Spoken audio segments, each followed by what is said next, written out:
Well, I'm joined now by John McLaren from the Centre for Public Policy for the Regions, and Andrew Sissons of the Work Foundation is in London. Well, Andrew Sissons, are you convinced that this will be broadly what George Osborne tries to do tomorrow, to announce some sort of package of small measures to try to kickstart the private sector? Well, I think it's been widely trailed, some of the measures that we can expect to see: enterprise zones, the enterprise allowance, and a lot of talk about cutting red tape and the regulatory burden on businesses, as well as a focus on the longer-term tax regime. But I think what we're lacking is a bit of a focus on some of the broader questions about what makes British businesses competitive in the long run, not just right now. But what is it that's going to give them the products, the innovations, and allow them to do things more cheaply to a better standard than their competitors in other countries, and to drive growth, job creation and exports around the world? Right, but on this issue of enterprise zones, which is one of the things he may announce, you're not convinced that the history shows that they're of any use, are you? Well, that's right. I mean, the problem with enterprise zones is that they involve targeting quite small areas and providing sort of temporary distortions.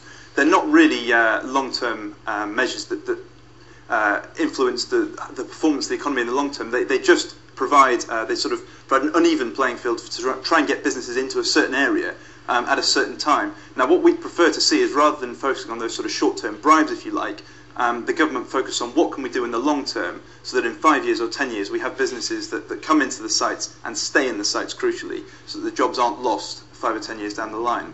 Well, John McLaren, whatever their merits, if there are enterprise zones going to be created, then presumably, and if there are tax breaks involved which are coming from the Treasury, then presumably a Scottish government of whatever political stripe would be mad not to bid for them. Yeah, if it's not going to cost them any money, then they might as well bid for them. And if there is displacement of jobs into enterprise zones from other areas, then those jobs might leave Scotland and go to parts of England. So yeah, it would seem that they should put forward places. Now, I'm not quite sure. Mourie's been mentioned, but other than Mourrie, I'm not quite sure where exactly would be put forward. Right.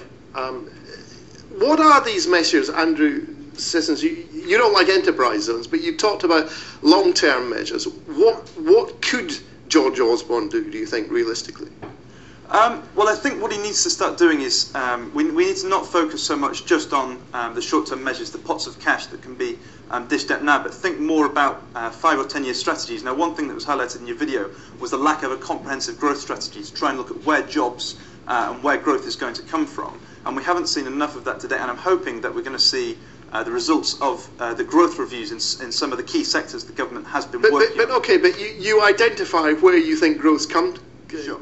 You know, but is there a role for government? What are you suggesting? Are you suggesting subsidies or what? Well, there's certain pots of money that can be targeted in the right places. Now, certainly in England, we've had the abolition of the Regional Development Agency, which had a large budget to focus on some of these long-term drivers that we've been talking about. Now, it's been replaced by the Regional Growth Fund, which has considerably less funding. And a lot of the funding that's gone through things like local authorities, potentially through Scottish Enterprise, which would enable these bodies to look at innovation policy, skills, transport and education, it just won't be there.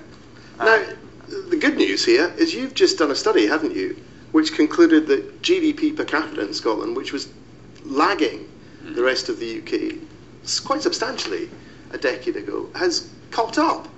It's largely caught up in Scotland. It hasn't moved much for Wales and Northern Ireland. In fact, it's gone slightly down for Wales. And it's not just on GDP, it's across the labour market as well, and earnings. All of these, Scotland has improved against the UK average. Do we know why? Well, that's the problem. The underlying measures that you would expect to improve productivity and economic performance haven't really changed. R&D, business R&D, spend, skill levels, things like that. They're hardly really moved. So it's difficult to think equally of government policies around the different devolved governments that will have made such a difference. And because the governments themselves don't seem to be particularly interested in claiming credit for this or analysing. Yes, I was going to say that. I mean, it's a if you've concluded this, it's as if it's been a well-guarded secret. Scottish economy doing terrifically well, secret. Which is, given that it's the top target and main aim of most political parties, to not either know that it's happened or explain why it's happened or take credit for it seems a bit remarkable. Yeah. Now, Andrew Sissons, these package of measures you were talking about, if we are going to try to sort out things like, for example, in Scotland, as John's report showed, dreadful R&D record and all that sort of stuff. But the problem with all this stuff is it's a bit like this debate was all being had in the 1980s, wasn't it? And all these things were done. If there were a simple package of things to do to raise labour productivity, then all governments would be doing it all the time. Well, the problem is that it's just not that simple. I think you've hit the nail on the head almost. That the measures, there aren't sort of magic bullets for these areas, and if there were, they would have been done. What we're looking for, though, is for the investments that are made in the budget to be made in things that will have a long-term benefit, and not in short-term tax breaks or cuts or trying to favour one area of the country over another. Rather, look at the UK as a whole. What makes us competitive? What makes certain parts of the UK economy drivers of exports or drivers of growth, and can we invest in those? Right, and very briefly, you presumably would, given the results of your paper, want something very targeted at things like private sector R&D. I think it's difficult, as I said, to know exactly. I think we've got a bit better understanding of where the R&D is currently taking place and where it might improve. And equally in areas like vocational skills, a WOLF report for Scotland, to understand what courses are actually wanted by business of international reputation. All right, Luke, we'll have to leave it there. Thank you both very much indeed. And time for a quick look at tomorrow's front pages.